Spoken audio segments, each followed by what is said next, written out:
What is up, you guys? My name is Eric V. Welcome to a new episode of the Real Radar Radio Show.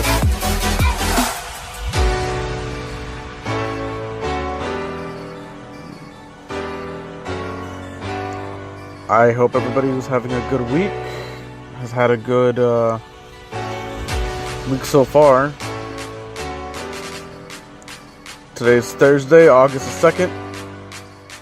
We made it all the way to August, guys. I mean, we're already close to closing out 2018 and finding our way into making it further into the year.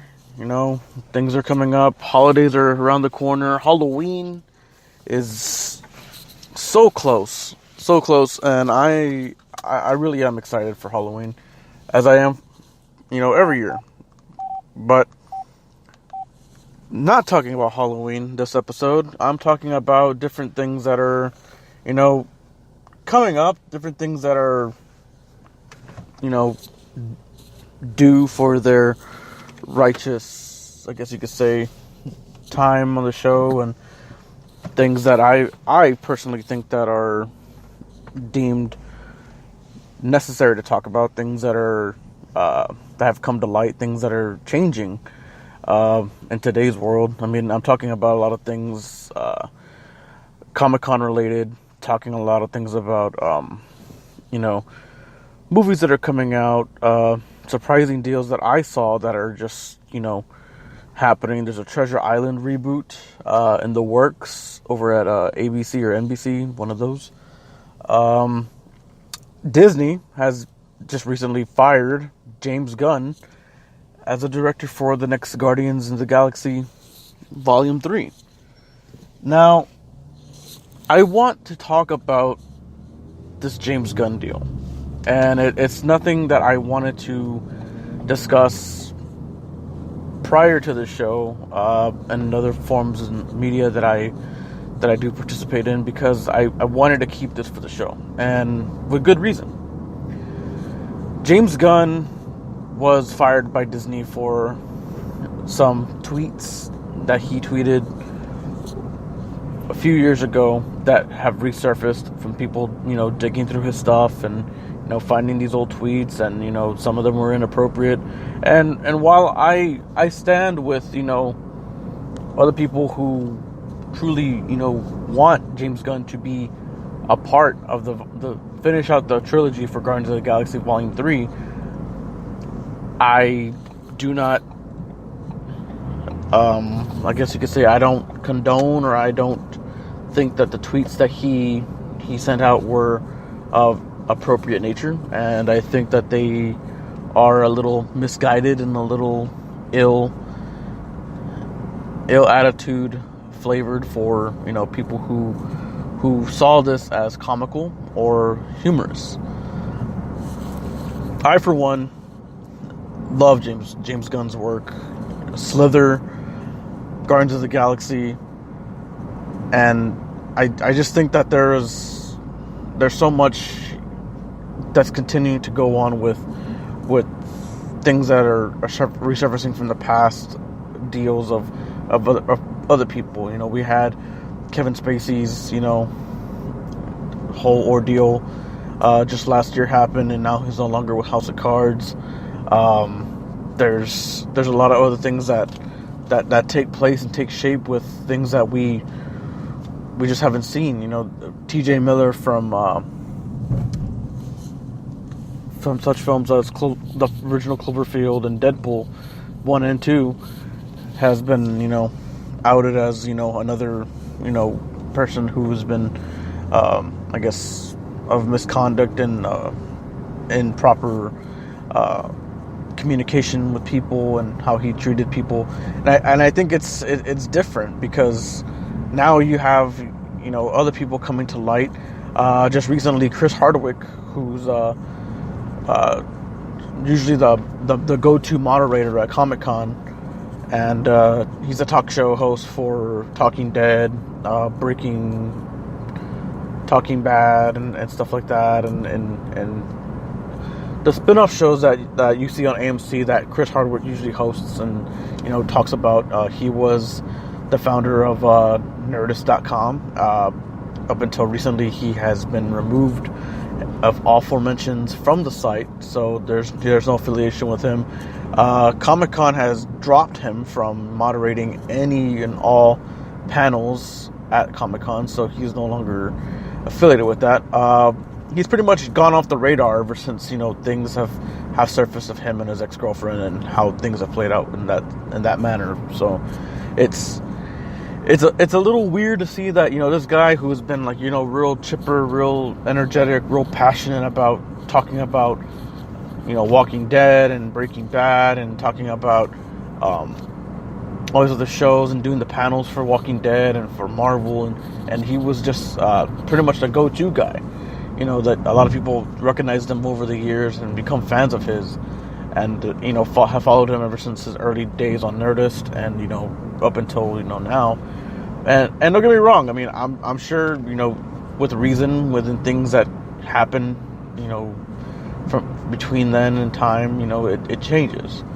I'm not saying that he's guilty or he's out of line for what he did, because maybe what he did was wrong. Maybe he did. Maybe what he did was viewed very differently from what other people see it. Everybody's entitled to their own opinions. Everybody's entitled to how they think and how they perceive what they see and what they think. It's we're living in a culture now where everybody's very sensitive to what other people have to say about themselves, and what they say about what they like and what they see, and stuff like that.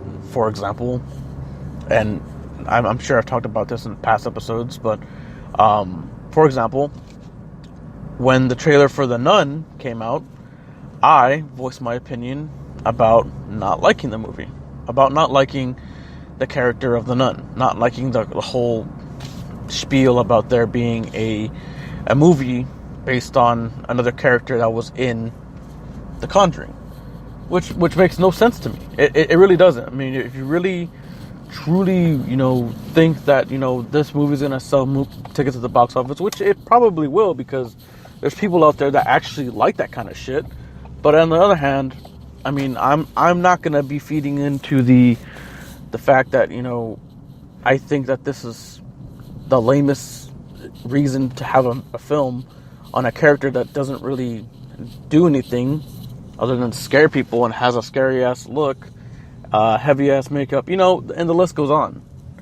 The Conjuring was one thing, and then we had to take it a step above, and we had to adapt the whole Annabelle aura and kind of go from there, and that kind of just dragged on a little bit, and boom, here comes the Nun. And I'm pretty sure somewhere down the line we're going to have another continuation of the Conjuring story arc, and we're going to introduce another object or thing or somebody new to the whole fray.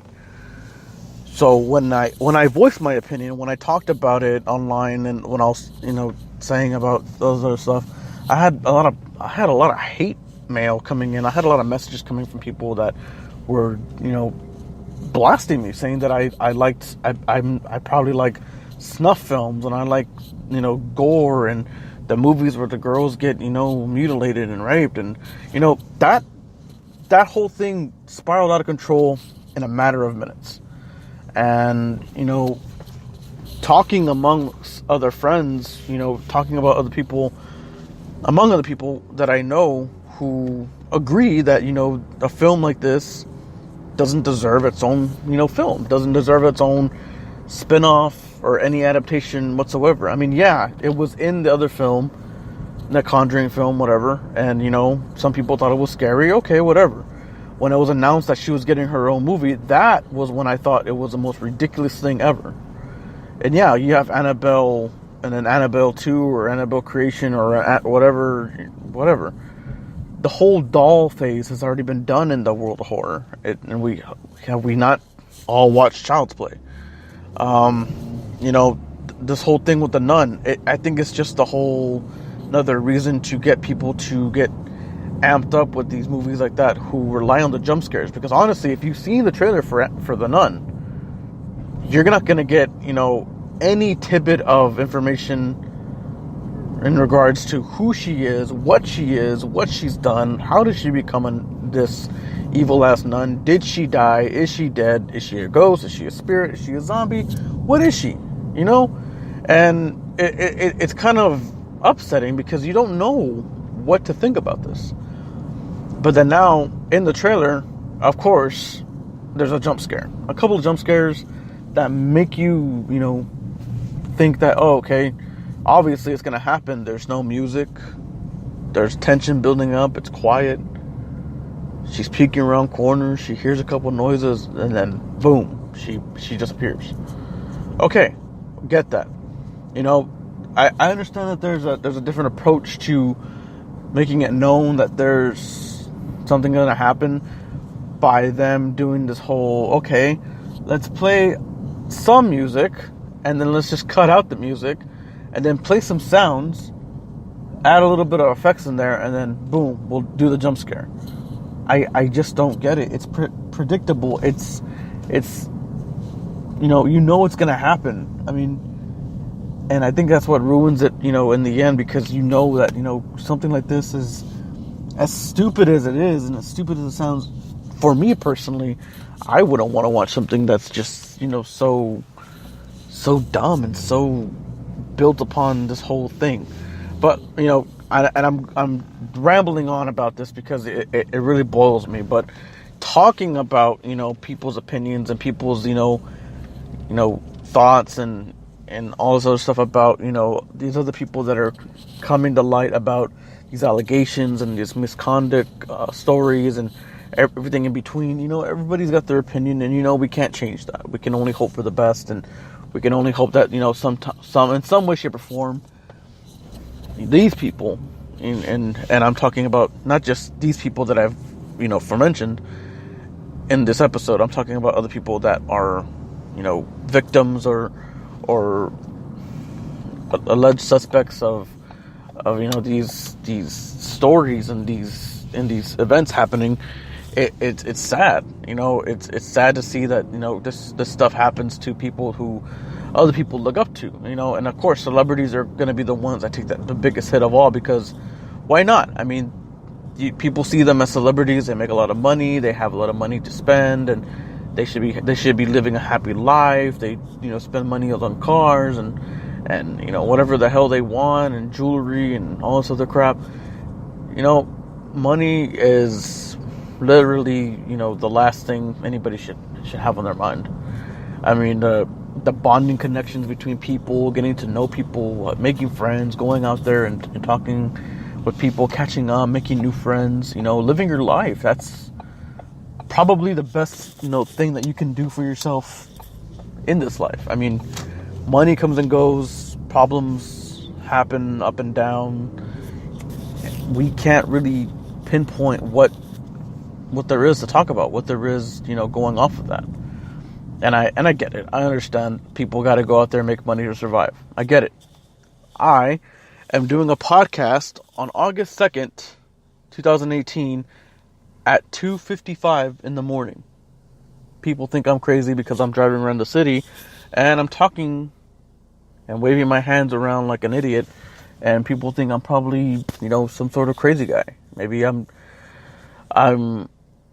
not doing what I'm supposed to be doing.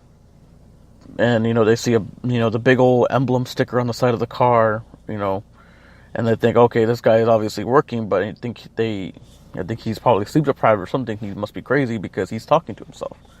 And that happens, I'm okay with that, There's nothing wrong with it. I find this time to do my podcasts very therapeutic, very relaxing, very, very helpful, because it keeps me awake, keeps me talking, keeps me, knowing that I can stay alive, stay awake, and continue to work, excuse me, in a manner that I know that can benefit me and also benefit my podcast. And I want to say it's been like a month since I've done my last episode, and I feel a little rusty. I feel a little out of place doing this episode because I was so hell-bent on doing Comic-Con, and I was so hell-bent on doing all the greatest coverage that I usually cover like I did last year. I committed a whole mega show dedicated straight to Comic-Con. It was a two-part episode where I just dove in and I talked, everybody's ears off about, Comic-Con, and just talked about everything that I thought was probably the best thing, to happen since, like, brownies or some shit. I don't know. But lo and behold, I missed my opportunity to talk about Comic-Con. I mean, I'm not gonna, go through this episode without mentioning things that happened in the past couple of days. But I mean, and honestly, I think that there's so much more to talk about besides Comic-Con. But there's other things to add to the Comic-Con list, that things, come to light, things are happening. Stranger Things Season 3 pushed back to next summer. Very sad. I mean, I was really hoping that we were going to get it maybe in the fall of this year, considering the fact that we already had a teaser for Season 3, just last week or the week before, for Season 3. I mean, and that was a little sweet little teaser for Season 3. Real nice. Nothing too crazy. Nothing, detail heavy. No spoilers. Nothing. Just a quick teaser. Nothing big.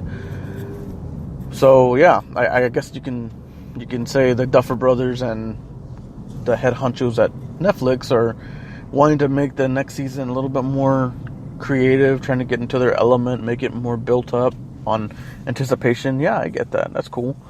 Like I said earlier, Treasure Island, for all my viewers that are on the older side. I'm saying that you're old, on the wiser side. There you go. They're doing a reboot of Treasure Island, but into a movie. Not a TV show, a movie. And I think... okay, I read that wrong. It was Blumhouse Pictures that is doing the Treasure Island reboot, from the TV show. All 175 episodes, I think it was 175 episodes, is being converted into a film. So how that's going to play out, who's playing what, no casting news has been said, decided, or anything, but as far as I know, nothing yet. It was announced today, or not today, just yesterday, that Alf is getting a reboot as well. Alf is getting a reboot. A lot of things are getting revivals. A lot of things are changing.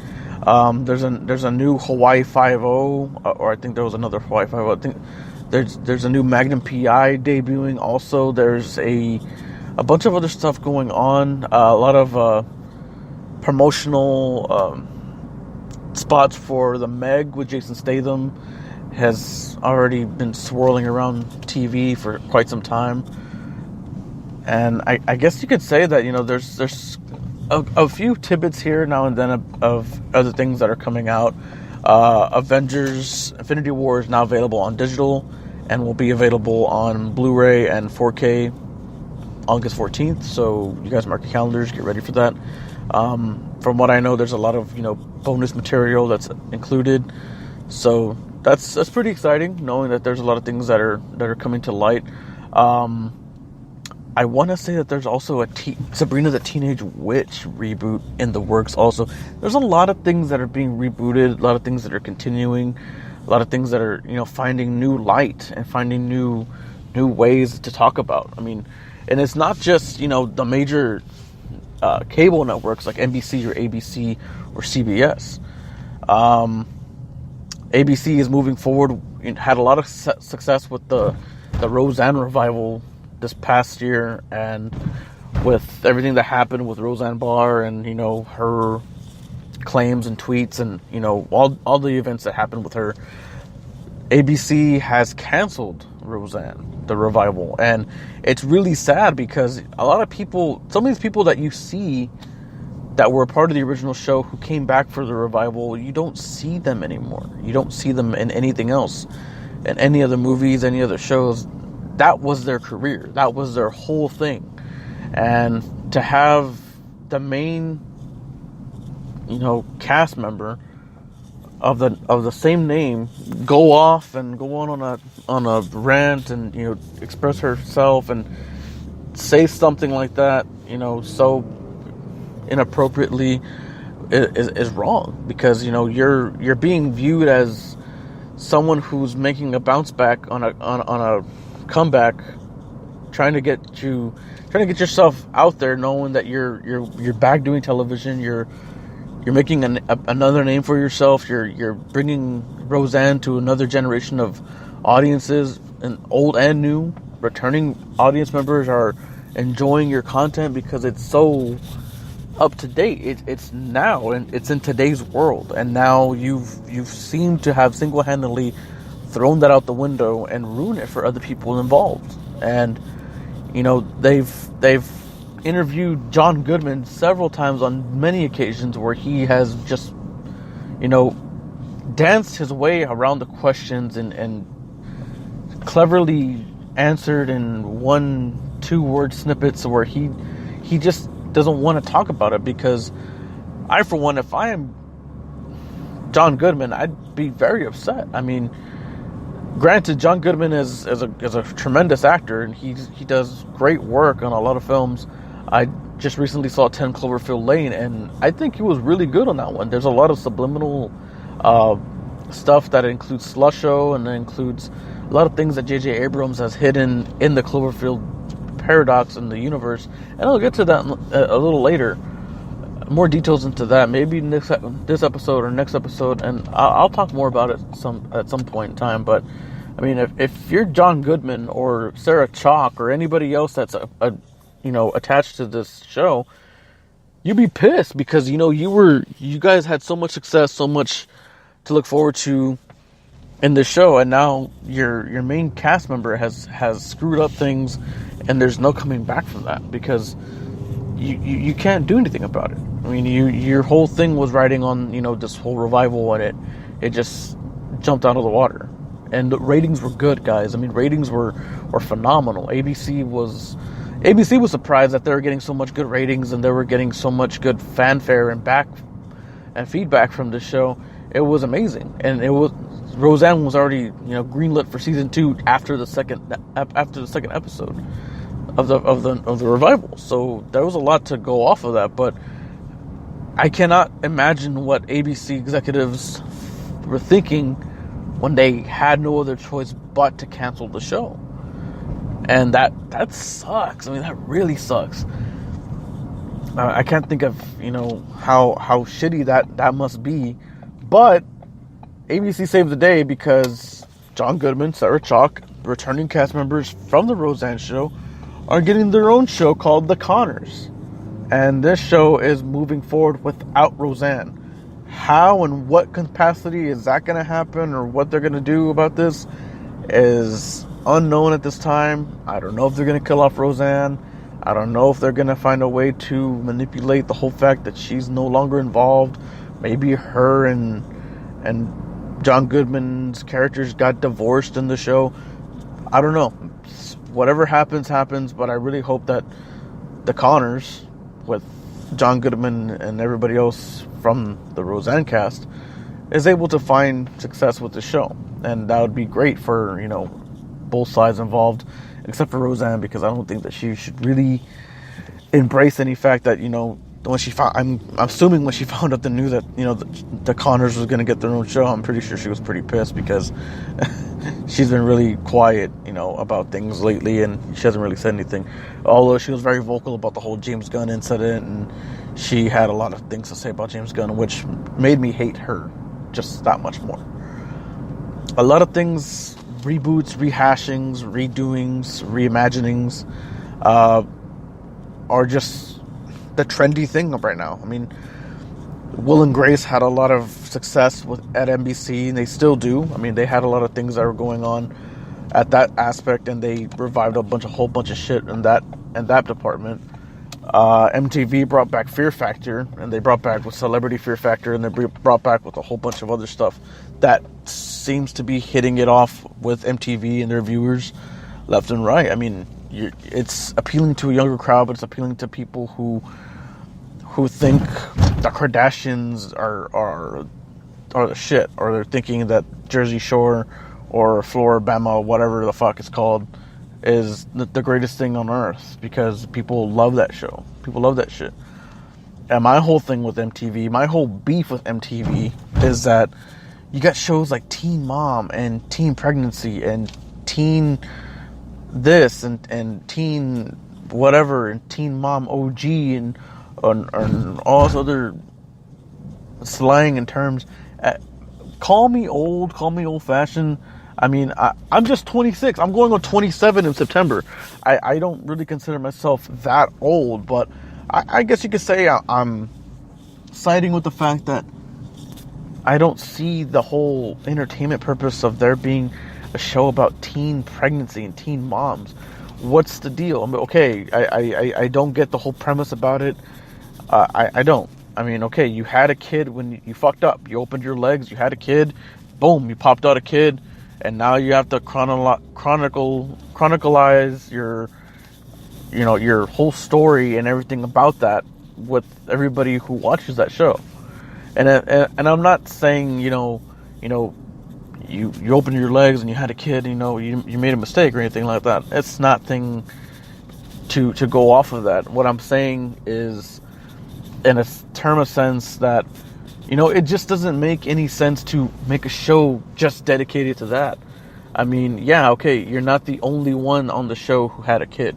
There's other moms out there who had kids, and who were teenagers or kids themselves, high school 16-year-olds, 15-year-olds who participated in this show and have done their deed and fulfilled their contract with MTV. Okay, you look at these people now, the people that had these kids, they've gone on to become porn stars, and they've gone on to become, just run-of-the-mill, no good people. I mean, that just doesn't make any sense to anybody. I mean, why would you give them their own show?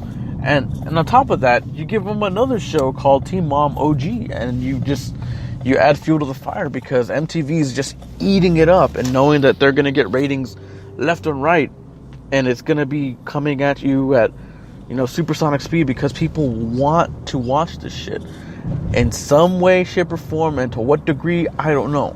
But for me, for someone to be watching the show and sitting there and you're wondering, okay, she had a kid, okay, we're talking about legal troubles, someone got arrested and, they're getting away with it because they're quote unquote celebrities and they can do that. They can get away with stuff. It's not really proving anything for today's youth and generation, thinking that it's okay to go out there and get pregnant and it's okay to go out there and live this life of, not doing anything better for yourself and, benefiting yourself to do good in this world and to go further than that. I just don't get it. I truly honestly think that this Teen Mom series and this whole thing that MTV is doing is a bad thing because it's making people look bad. I mean, and not just the people involved in the show, but executives and producers and people who actually came up with the concept of doing this crap, and for MTV to pick it up and to do something like that, to be a part of their original programming, it just doesn't make any sense to me because you know what, okay, I retract that. It does make sense because if you are into original programming on MTV, then of course you've seen The Real World, of course you've seen The Challenge, of course you've seen Jersey Shore. There's no changing it. It's all part of their original programming. MTV, when they came out, I want to say maybe 37 years ago, was a 24/7 music television channel. They played nothing but music videos all day, every day. 24 hours a day, 7 days a week. Now, MTV thinks, okay, let's do original programming. Let's put 7 strangers in a house and let's let them live together for the course of half a year. Let's film their interactions. Let's see how they behave around one another. And you know what? Let's diversify it a little bit. Let's add 1 or 2 black people and a house full of 5, 6 other white people, and just to shut people up for not having any diversity on the show because God forbid, MTV looks like it's not, racial profiling anybody because, yeah, of course you're not. Because you want to get away with, you don't want to lose viewership. You don't want to lose your numbers. I get it. It's all part of, your business and your whole thing. I get that. But why, if anything, why would you go away from showing music videos and being original and showing original shit, but on the other hand, you're doing this, your shows and your teen moms and your Jersey Shore and your Floribama Shore and your challenge and real world, crap. I don't get that. I don't get that. I think MTV should just stick to just playing music videos. And you know what? You have so many eras of there's so many years in between music videos, and each year and each decade, whatever. Each day should be a different year, a different decade, a different thing. You have 24 hours in a day to show all these music videos and within a whole time frame, and make it look actually legit for a change, and make it look like people want to see that. There's people out there who grew up on MTV who would love to watch music videos that came out in the 80s, that came out in the 90s, that came out in the early 2000s. I'm talking Little John the East Side Boys, Usher. I'm talking about Ludacris. I'm talking about all this cool shit that came out in the 90s and in the 2000s that was awesome back then. It still is awesome now if you really look at it. But I mean, come on. I mean, MTV's just so full of crap with their programming, and it's not benefiting anybody. No one's getting a kick out of it unless you're part of that culture that thinks that crap like this is entertainment. Then by all means continue watching your dumb shows, and let's see how far that goes. Let's see how far that gets you. Maybe I'm wrong. Maybe it's just my opinion. Maybe it's the fact that I'm doing my podcast after a month and I'm just getting all these emotions out because I'm just so pent up from not talking about it. I'm seeing all this shit happen, and it's just so aggravating and it's so upsetting because I don't want this to be, influential to people today who think that it's okay to do this and do that, and be able to see people that are living in a house on the real world have sex with one another and have sex with various partners on the show, then think it's okay to go out there and do it in reality, and you're doing all this dumb shit. You're getting in fights in clubs and bars, and you're getting drunk, and you're doing all this other bullshit that's just gonna make you look bad in the end. I just don't understand it, and I don't understand MTV's whole decision to go forward with all this stuff. The original programming is just bullshit. Shows like Ridiculousness actually have substance. It actually has meaning because it's a show that changes constantly, and it's funny, it's humorous. But shows like your dramatic turns and takes on Alabama Shore and Jersey whatever and teen moms whatever, okay, I get you're getting for the dramatic angle, but it's not working for you, and eventually it's gonna fall, and that's it. You're gonna be faced with these problems of no longer being able to do this crap anymore, because for what? It's not gonna benefit you, and it's not gonna benefit any of the viewers that are watching, because eventually you're gonna get tired, and eventually you're gonna get bored, and eventually MTV is gonna have to pull the plug eventually. That doesn't mean to say that things can't change and things can happen. Look at SpongeBob SquarePants on Nickelodeon. SpongeBob has been going on for 19 years, 18 or 19 years on Nickelodeon. It is the last 90s cartoon from the 90s that's still on TV today, and it has had a tremendous run on TV. It's still going strong. People love SpongeBob. He's getting a third motion picture movie in theaters in 2019, and that's amazing. I mean, and the people who voice these characters for these cartoons, come on, man, they're getting paid. They're making some serious dollars. It goes beyond just residual checks. It goes past DVD sales and merchandising and stuff like that. The guys that does these voices, Tom Kenny, who does a voice for SpongeBob, and he's done a whole smorgasbord of voices from Woody Johnson from the show Brickleberry on Comedy Central. He's done various shows for Cartoon Network. He's done various shows for Nickelodeon. This guy's a well-known voice actor. Him, what's that guy's name? Clancy Brown,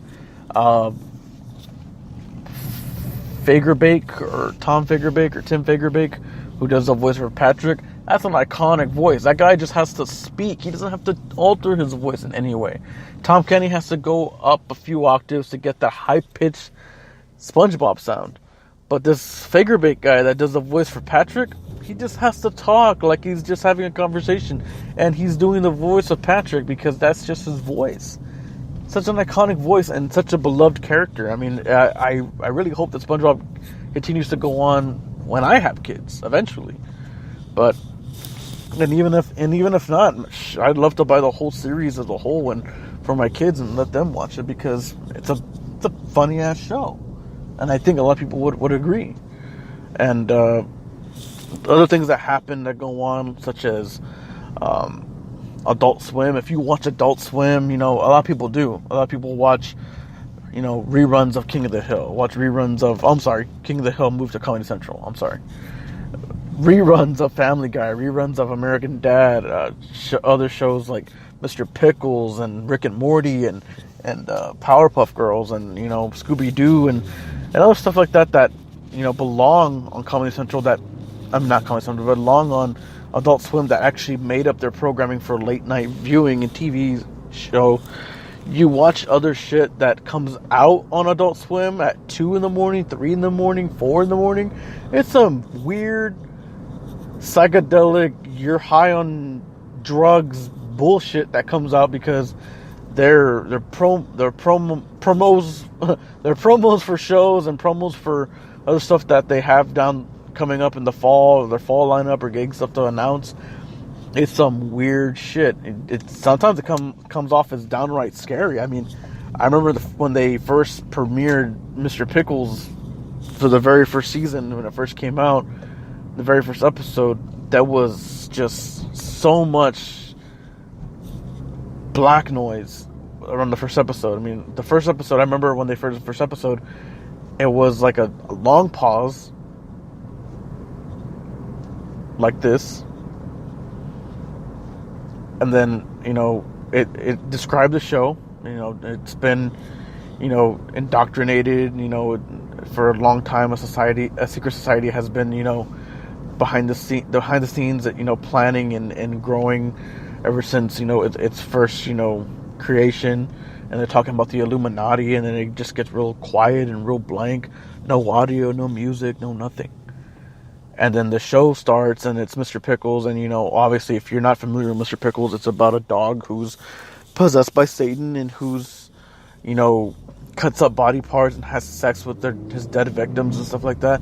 And it's a show made to get a rise out of people. And, there's been boycotts, and there's been protests, and there's been petitions to get this cartoon off the air, because there's kids, as young as 12, 13 who are watching this shit late at night. How kids are rebellious. They want to stay up late. They want to watch cartoons. They want to stay up and do whatever.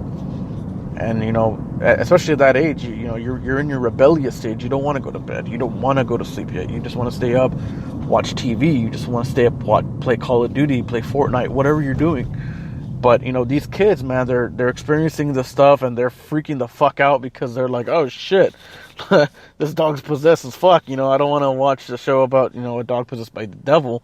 And and seriously has called for a lot of petitions and a lot of outcry from parents about how bad the show is. And I get it. I understand. You don't want your kid to watch something like that.